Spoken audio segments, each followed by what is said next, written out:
જય સ્વામિનારાયણ. નમસ્કાર વિદ્યાર્થી મિત્રો. આજે આપણે ધોરણ 12 સાયન્સની અંદર ચેપ્ટર નંબર 2 સ્થિત વિદ્યુત સ્થિતિમાન અને વિદ્યુત કેપેસિટન્સની અંદર આપણે લેક્ચર નંબર 2 છે એની ચર્ચા કરીશું. તો અગાઉ આપણે પહેલા લેક્ચરમાં જોયું કે ભાઈ વિદ્યુત સ્થિતિ ઉર્જા એટલે શું અને વિદ્યુત ભારનું સંરક્ષણ એટલે કે વિદ્યુત સ્થિતિ ઉર્જા કે વિદ્યુતીય બળ સંરક્ષિત છે એવું ભણ્યા. તો ફરી વખત આપણે અહીંયા જોઈએ કે ભાઈ સ્થિતિ ઉર્જા એટલે શું, વિદ્યુત સ્થિતિ ઉર્જા. તો હું અહીંયા એક આકૃતિ દોરું સમજવા માટે, જે આપણે અગાઉના લેક્ચરમાં જોયું કે હું અહીંયા એક XY યામાક્ષ પદ્ધતિ લઉં. ઓકે, એનું આ ઉગમ બિંદુ છે અને આ ઉગમ બિંદુ ઉપર હું એક ધન વિદ્યુત ભાર છે એ રાખું છું. એટલે અહીંયા એક કેપિટલ Q જેટલો એક ધન વિદ્યુત ભાર મૂકવામાં આવે. એટલે સ્વાભાવિક છે કે જો ધન વિદ્યુત ભાર હશે તો એની જે વિદ્યુત ક્ષેત્ર રેખાઓ હશે એ તે વિદ્યુત ભારથી બધી જ દિશાઓમાં આવેલી હશે, જેવી કે અહીંયા એ આકૃતિ દર્શાવેલી છે. ઓકે, જેમાં અહીંયા એક બિંદુવત વિદ્યુત ભાર છે અને ધન વિદ્યુત ભાર છે, જેની વિદ્યુત ક્ષેત્ર રેખાઓ બધી જ દિશાઓમાં આવેલી હશે. એટલે અહીંયા જ્યારે વિદ્યુત ભાર મૂકીએ એટલે એની જે વિદ્યુત ક્ષેત્ર રેખાઓ છે એ બધી જ દિશાઓમાં આવેલી હશે. માની લ્યો કે આ P બિંદુ છે. આ જે P બિંદુ છે એ બિંદુ આ વિદ્યુત ભાર વડે ઉદ્ભવતી વિદ્યુત જે ક્ષેત્ર રેખા હશે એમાં આવેલું બિંદુ છે. એટલે વિદ્યુત ક્ષેત્રમાંનું બિંદુ કહેવાય એને. ઓકે, જે બિંદુ વિદ્યુત ક્ષેત્રમાં આવ્યું હોય એવું બિંદુ વિદ્યુત ક્ષેત્રમાં રહેલું બિંદુ કહેવાય. હવે માની લ્યો કે અહીંયા આપણે R બિંદુ છે અને R જે અંતર છે, R બિંદુ એ અનંત અંતરે આવેલું છે. ક્યાં આવેલું છે? અનંત અંતરે આવેલું છે. તો સ્વાભાવિક છે કે અનંત અંતરેથી આપણે કોઈ એક Q જેટલો વિદ્યુત ભાર, ઓકે, અને આ પણ એક ધન વિદ્યુત ભાર જ છે. તો આવા એક Q વિદ્યુત ભારને આવી ત્રુટક રેખાઓ હું અહીંયા માર્ગ દર્શાવું છું. ઓકે, આ જે ત્રુટક રેખાઓ છે એમાં જે આ ત્રુટક એક રેખા છે એની જે લંબાઈ છે એ dr જેટલું છે. કેટલું છે? તો આવું ટૂંકમાં dr જેટલું સ્થાનાંતર કરાવતા અનંત અંતરેથી P બિંદુ પાસે આ વિદ્યુત ભારને લાવવો છે. એટલે સ્વાભાવિક છે કે આ Q વિદ્યુત ભાર ઉપર કંઈક વિદ્યુતીય બળ લગાડવું પડે. ઓકે, અને વિદ્યુતીય બળ લગાડીએ ત્યારે મિત્રો આપણે સૌ જાણીએ છીએ કે જો બળ લાગવા દરમિયાન અથવા તો બળ લગાડીએ અને પદાર્થનું જો સ્થાનાંતર થાય તો ત્યારે એ પદાર્થ ઉપર કાર્ય થયું કહેવાય. સમજજો ખાસ, જો પદાર્થ ઉપર બળ લાગે અને એ બળની અસર હેઠળ પદાર્થ શું અનુભવે? સ્થાનાંતર અનુભવે. તો ત્યારે એના ઉપર શું થયું હોય? કાર્ય થયું હોય. અને એ જે કાર્ય થયું હોય તે જેના ઉપર આપણે બળ લગાડીએ છીએ એ પદાર્થમાં એ કાર્ય સ્થિતિ ઉર્જા સ્વરૂપે સંગ્રહ થાય. સ્થિતિ ઉર્જા સ્વરૂપે સંગ્રહ થાય છે. તો મિત્રો મારો જે કહેવાનો મતલબ આ જે આખું શિડ્યુલ છે કે ભાઈ જ્યારે આ વિદ્યુત ભાર ઉપર આપણે બળ લગાડીએ એટલે બળની અસર હેઠળ એનું શું થાય છે? તો કે અહીંયા સ્થાનાંતર થાય છે. આ dr શું છે? સ્થાનાંતર છે. એટલે સ્થાનાંતર થાય એટલે શું થયું કહેવાય? તો કાર્ય થયું કહેવાય. કાર્યને આપણે કોના વડે દર્શાવીએ? તો કે ઇંગ્લિશમાં એને વર્ક કહેવાય. વર્કને આપણે W વડે દર્શાવીએ. તો ક્યાંથી ક્યાં સુધી આપણે વિદ્યુત ભારને લાવીએ છીએ? તો કે R બિંદુથી P બિંદુ સુધી લાવીએ તો WRP બરાબર કાર્ય કહેવાય બળ. કેટલું બળ લગાડીએ તો F એક્સટર્નલ બાહ્ય બળ જેટલું બળ લગાડીએ અને એનું સ્થાનાંતર કેટલું કરાવીએ છીએ તો કે dr જેટલું સ્થાનાંતર થાય છે. તો આપણે આટલું કાર્ય કર્યું કહેવાય. પણ આપણે આ કાર્ય માત્ર ને માત્ર ખાલી dr જેટલું સૂક્ષ્મ સ્થાનાંતર કરવા દરમિયાન જ કર્યું છે. આપણે જો એને r બિંદુથી લઈને p બિંદુ સુધી લાવવું હોય તો આવા અસંખ્ય dr ખંડો જેટલું એનું સ્થાનાંતર કરાવવું પડે. એટલે આપણે શું કરીએ, અહીંયા સંકલન લઈ લઈએ. સંકલન માટે આવું અળસિયાનું સિમ્બોલ છે. ઓકે, અળસિયું ન કહેવાય પણ આને આપણે સંકલનનો સિમ્બોલ, જ્યાં લિમિટ મૂકી દઈએ r થી લઈને p સુધી, જે આપણે કાલના લેક્ચરમાં જોયું. તો આ કાર્ય થયું. આ જે કાર્ય છે એ શું થશે તો કે સ્થિતિ ઊર્જા સ્વરૂપે સંગ્રહ થશે. તો એ જે કાર્ય છે એને જ શું કહેવામાં આવે તો કે સ્થિતિ ઊર્જા. સ્થિતિ ઊર્જાને આપણે U વડે દર્શાવીએ અને એ ઊર્જા એટલે ક્યાંથી ક્યાં તો r બિંદુથી p બિંદુ સુધી સ્થિતિ ઊર્જા બરાબર થાય સંકલન r થી p, અથવા તો આના બરાબર આમ પણ લખી નખાય WRP. પણ WRP બરાબર શું થાય તો કે સંકલન r થી p F external into dr. તો આ જે આપણને સ્થિતિ ઊર્જા મળી એ સ્થિતિ ઊર્જા એ પદાર્થમાં એટલે કે એ આપેલ વિદ્યુત ભારમાં જ્યારે એ વિદ્યુત ભાર અહીંયા p બિંદુએ આવી જશે ત્યારે તેમાં આટલી ઊર્જા સંગ્રહ થાય છે. અને કોના સ્વરૂપે? સ્થિતિ ઊર્જા સ્વરૂપે. તો મિત્રો આપણે અનંત અંતરેથી અથવા તો કોઈ વિદ્યુત ભારને r અંતરેથી p અંતરે લાવવા દરમિયાન કરેલું કાર્ય એ તેમાં સ્થિતિ ઊર્જા સ્વરૂપે સંગ્રહ થયું. તો મિત્રો તમને પ્રશ્ન એવો થાય કે ભાઈ દાખલા તરીકે આપણે આ બિંદુએથી અહીંયા લાવીએ તો એને માની લો કે આ બિંદુએ પણ લાવી શકાય ખરો કે નહીં? ઓકે, એ અનંત અંતરેથી તમે માની લો કે અહીંયા લાવવું છે, આ Q બિંદુ છે. તો Q બિંદુએ લાવવો હોય તો આપણે અનંત અંતરેથી Q બિંદુએ લાવવો પડે. તો r થી લઈને શું લખવું પડે? Q સુધી લખવું પડે અને પછી બંનેનો તફાવત લેવો પડે. તો આપણે અહીંયા જે મૂળ વસ્તુ છે એ હવે પછીનો જે ટોપિક એ આપણે સ્થિતિ ઊર્જાનો તફાવત છે એ સમજવાનો છે.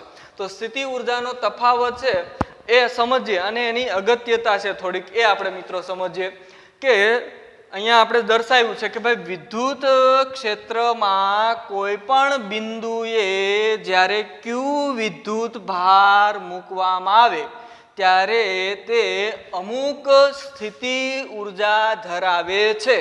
આપણે માની લો કે અહીંયા r બિંદુએથી જ્યારે એક Q જેટલા ધન વિદ્યુત ભારને અહીંયા વિદ્યુત ક્ષેત્રમાંના આ P બિંદુએ જ્યારે લાવીએ ત્યારે P બિંદુ પાસે એ કંઈક શું ધરાવે છે? સ્થિતિ ઊર્જા ધરાવે છે. અને સ્થિતિ ઊર્જા શા માટે ધરાવે છે? તો અહીંયા આપ જોઈ શકો છો કે આપણે r બિંદુથી P બિંદુ લાવવા માટે શું કર્યું તો કે એના ઉપર બળ લગાડ્યું. બળ દ્વારા શું થયું એનું તો કે સ્થાનાંતર થયું અને સ્થાનાંતર થવાથી શું થયું કહેવાય? કાર્ય થયું કહેવાય. અને એ જે કાર્ય થયું એ શું થયું તો કે એમાં સ્થિતિ ઊર્જા સ્વરૂપે સંગ્રહ થયું અને એટલે એ સ્થિતિ ઊર્જા કંઈક અહીંયા ધરાવતો હોય છે. તો હવે આપણે જોઈએ કે જો r થી p સુધી, ઓકે, r બિંદુએથી આપણે p બિંદુ સુધી જો Q વિદ્યુત ભારને ગતિ કરાવવામાં કાર્ય કરવું પડતું હોય તો આ કાર્ય r અને p બિંદુઓની સ્થિતિ ઊર્જાના તફાવત જેટલું હોય છે. તો એ સ્થિતિ ઊર્જાનો તફાવત કેટલું હોય છે? ઓકે, તો આપણે જોઈએ કે ભાઈ સ્થિતિ ઊર્જા બરાબર સ્થિતિ ઊર્જાનો તફાવત કેટલો હોય તો કે ડેલ્ટા U RP બરાબર આર બિંદુ પાસે સ્થિતિ ઉર્જા અને પી બિંદુ પાસે સ્થિતિ ઉર્જા બંનેનો શું લેવામાં આવે તો કે તફાવત લેવામાં આવે. કેવી રીતે તો કે આપણે જોઈએ કે પી બિંદુ પાસે સ્થિતિ ઉર્જા માઇનસ યુ આર બિંદુ પાસે સ્થિતિ ઉર્જા બંનેનો તફાવત લઈએ તો આપણને એ આર અને પી બિંદુએ સ્થિતિ ઉર્જા મળે. હવે મિત્રો બીજું કે આપણે આને અહીંયા આ જે સ્થિતિ ઉર્જા છે એ શું છે તો કાર્ય છે, પરંતુ અહીં સંગ્રહ થયેલ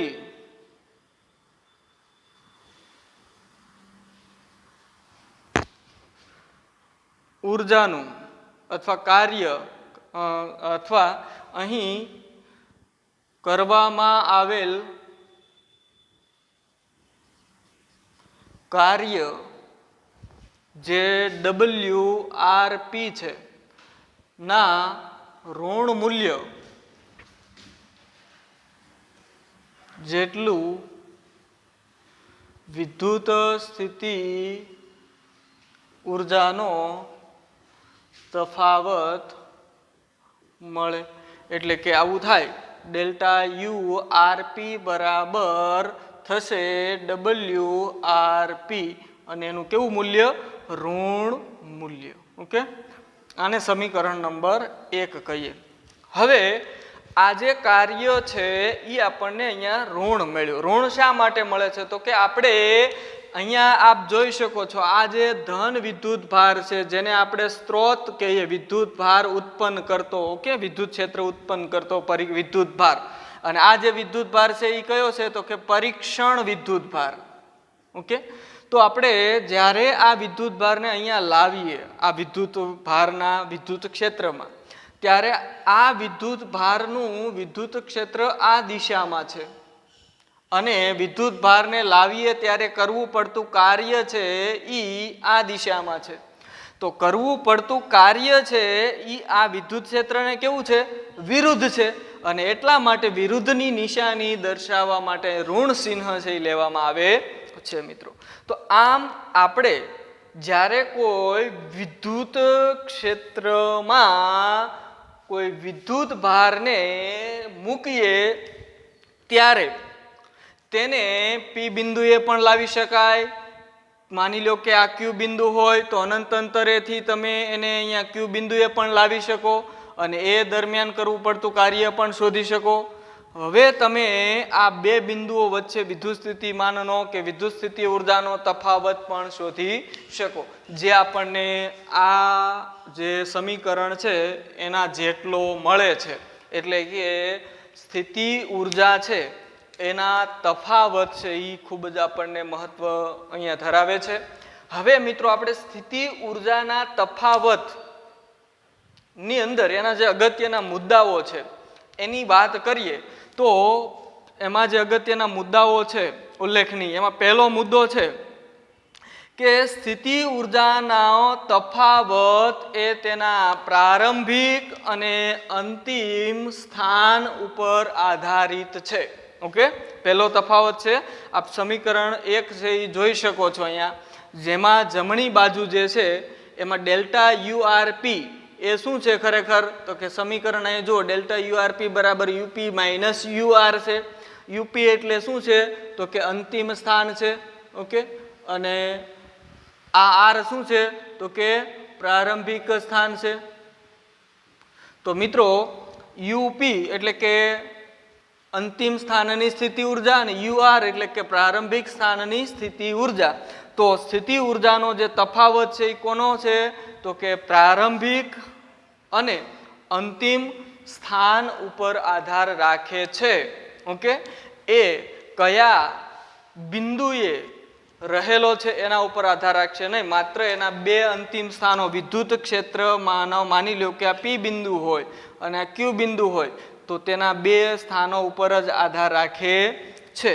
તેણે પસંદ કરેલા માર્ગ ઉપર આધાર રાખશે નહીં. વિદ્યુત ભાર છે એ દાખલા તરીકે આર થી લઈને પી બિંદુ સુધી આવે ત્યારે એને માર્ગ આ પસંદ કર્યો, ઓકે, તો એ માર્ગ ઉપર આધાર રાખશે નહીં, માત્ર ને માત્ર તેના અંતિમ અને પ્રારંભિક સ્થાન ઉપર જ આધાર રાખશે. કોણ? તો કે સ્થિતિ ઉર્જા. ત્યારબાદ સ્થિતિ ઉર્જાના મૂલ્યો ખરેખર કોઈ અર્થ નથી. ઓકે, સ્થિતિ ઉર્જાના મૂલ્યોનો કોઈ અર્થ નથી, પણ એના જે તફાવત હોય, એટલે કે એનો અંતિમ સ્થાનની સ્થિતિ ઉર્જા અને પ્રારંભિક સ્થાનની સ્થિતિ ઉર્જાનો જે તફાવત છે એ તફાવત ખૂબ જ અગત્યનો છે. એટલે ખાસ યાદ રાખવાનું, સ્થિતિ ઉર્જાના મૂલ્યનું કોઈ મહત્વ નથી, પરંતુ તેની જે સ્થિતિ ઉર્જાનો જે તફાવત છે, ઓકે, ડેલ્ટા યુઆરપી, એ ખૂબ અગત્યનું છે. હંમેશા આપણે લઈએ કે ભાઈ અનંત અંતરે જ્યારે કોઈ વિદ્યુત ભાર રહેલો હોય તો અનંત અંતરે એ વિદ્યુત ભાર છે એની જે સ્થિતિ ઉર્જા છે એ શૂન્ય ગણવામાં આવે છે. એટલે અહીં લખ્યું છે કે અનંત અંતરે સ્થિતિ ઉર્જા હંમેશા શૂન્ય લેવામાં આવે. બીજું, સ્થિતિ ઉર્જા છે એનો એકમ જે છે એ ન્યૂટન ઇન્ટુ મીટર છે, અને એના ઉપરથી જો આપણે એનું પારિમાણિક સૂત્ર કહીએ તો m1L2T-2 વડે દર્શાવવામાં આવે છે. ઓકે, અહીંયા થોડીક બીજી સમજૂતી કે મિત્રો, આપણે જ્યારે આ વિદ્યુત ભારને પી બિંદુએ, કે જે આ કેપિટલ ક્યુ વિદ્યુત ભાર વડે ઉદ્ભવતું વિદ્યુત ક્ષેત્રમાંનું બિંદુ છે એમાં લાવીએ, ત્યારે લાવવા માટે એના ઉપર શું લગાડવું પડે? તો કે બળ લગાડવું પડે. અને બળ એવી રીતે લગાડવાનું કે જેથી એમાં કોઈ પ્રવેગ ઉત્પન્ન ન થાય, ઉદ્ભવે નહીં. એવી રીતે એને જ્યાં લાવવામાં આવે એટલે એમાં સ્થાનાંતર દરમિયાન કંઈક કાર્ય થશે, અને કાર્ય થવાથી એ વિદ્યુત ભારમાં થયેલું કાર્ય ઉર્જા સ્વરૂપે સંગ્રહ થાય, અને સંગ્રહ થશે ત્યારે પી બિંદુ પાસે એ કંઈક ઉર્જા છે એ ધરાવતું હોય. એવી જ રીતે તમે અનંત અંતરેથી કોઈ ક્યુ બિંદુએ પણ લાવી શકો અને ત્યાં પણ એની સ્થિતિ ઉર્જા નોંધી શકો. આમ વિદ્યુત ક્ષેત્રમાં, ઓકે, કોઈ પણ બિંદુએ જ્યારે આપણે વિદ્યુત ભાર લાવીએ ત્યારે એની જે સ્થિતિ ઉર્જા, દાખલા તરીકે અહીં યુપી જેટલી છે, અહીંયા કેટલી થાય? તો કે યુક્યુ જેટલી થાય. તો અહીંયા જે બંને બિંદુઓ છે એ ક્યાં આવેલા છે? તો કે કેપિટલ ક્યુ વિદ્યુત ભાર જે છે, ઓકે, અને ધન છે, એના વડે ઉદ્ભવતું જે વિદ્યુત ક્ષેત્ર છે એમાં આવેલા બિંદુ છે. તો એનું જે વિદ્યુત સ્થિતિ ઉર્જાનો તફાવત જો કેવો હોય તો એ તફાવત એટલે ડેલ્ટા યુક્યુપી બરાબર ડેલ્ટા યુક્યુ માઇનસ યુપી વડે દર્શાવવામાં આવે છે. ઓકે, તો આવી રીતે આપણે વિદ્યુત સ્થિતિ ઉર્જાનો તફાવત છે એ મેળવી શકીએ. અને એના જે અગત્યના મુદ્દાઓ છે એમાં પહેલો મુદ્દો આપણે વાત કરી કે એના અંતિમ અને પ્રારંભિક સ્થાન ઉપર જ આધાર રાખે છે, એના મૂલ્ય ઉપર આધાર રાખતું નથી, પણ એના તફાવત ઉપર આધાર રાખે છે. ઓકે, તે અનંત અંતરે શૂન્ય હંમેશા હોય છે, અને તે એકમ ન્યૂટન પ્રતિ મીટર, અને પારિમાણિક સૂત્ર m1L2T-2 તરીકે લેવામાં આવે. તો મિત્રો, આ થયો આપણો વિદ્યુત સ્થિતિ ઉર્જાનો તફાવત. ઓકે, અને એની અંદર વિસ્તૃત તમે વર્ણન છે એ પણ ટેક્સ્ટબુક મુજબ મેળવી શકો. તો આપણે આ જોયો તફાવત અત્યારે.